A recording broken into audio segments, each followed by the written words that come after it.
और उसका कल ही मैंने खुलासा किया, लेकिन कुछ अधिक जानकारी मैं देना चाहता हूँ। जो देवेंद्र जी ने कहा कि आपके मंत्री रहते हुए सलीम पटेल के बारे में आपको जानकारी थी कि नहीं। 2005 में मैं मंत्री पद पे नहीं था। एक आर पाटिल जी के साथ उनकी वीडियो वायरल हुई थी, ये सवाल आपने खड़ा किया। हमने मुनीरा से संपत्ति लेने के बाद सलीम पटेल की वो वीडियो वायरल हुई थी और सलीम पटेल ने उन सारे अखबार और चैनलों पे जिन लोगों ने दाऊद से उसका कनेक्शन बताया था उन पे डिफेमेशन सूट फाइल किया था।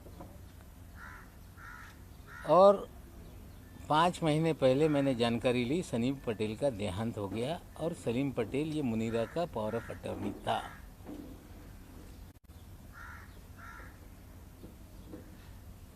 सरदार वली खान के बारे में उन्होंने कहा कि सजा याफ्ता मुजरिम से आपने कोई लेन देन किया है। 2005 में वो कन्विक्टेड नहीं था।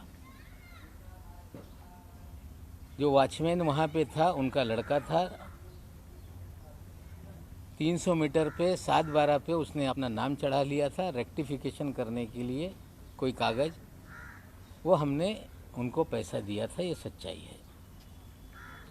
लेकिन देवेंद्र जी ने हमें जो लड़ाई में लड़ रहा था या लड़ रहा हूँ, जो एनसीबी में निर्दोष लोगों को फंसाने का, हजारों करोड़ की उगाही करने का, कहीं ना कहीं देवेंद्र जी उसको डाइवर्ट करने का प्रयास कर रहे हैं। और सिर्फ डाइवर्ट करने का नहीं, उस अधिकारी को बचाने का प्रयास हो रहा है, क्योंकि देवेंद्र जी के उस अधिकारी के पुराने संबंध हैं। 2008 में कोई अधिकारी नौकरी पे आता है और 14 साल से मुंबई शहर छोड़ता नहीं, इसके पीछे क्या राज है? देवेंद्र जी औरों को कह रहे हैं कि अंडरवर्ल्ड कलेक्शन के लोग हैं ये, लेकिन देवेंद्र जी हम आपसे पूछना चाहते हैं कि क्या आपके इशारे पे पूरे महाराष्ट्र में उगाही का काम हो रहा था कि नहीं? मामला मुंबई का हो, बिल्डरों के जमीनों का झगड़ा हो, मामला थाना में जाके कंप्लेंट करके दर्ज करके वसूली की जाती थी कि नहीं?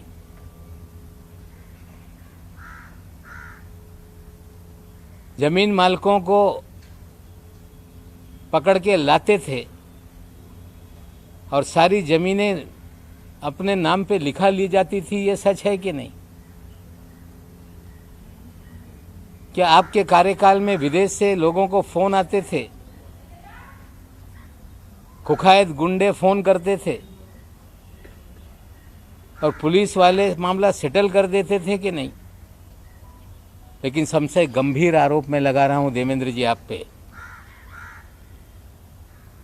कि जब 8 नवंबर 2016 को नोटबंदी हुई, मोदी जी ने कहा कि नोटबंदी इसलिए किया जा रहा है,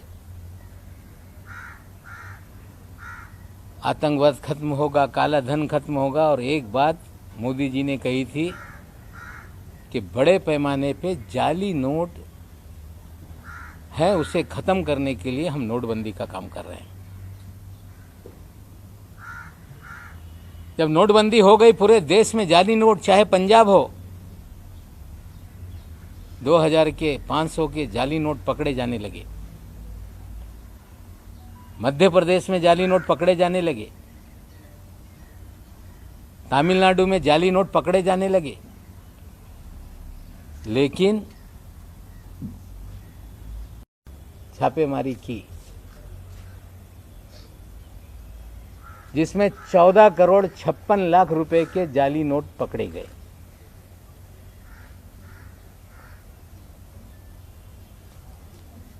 और उस मामले को रफा दफा करने के लिए देवेंद्र जी ने उसमें मदद करने का काम किया।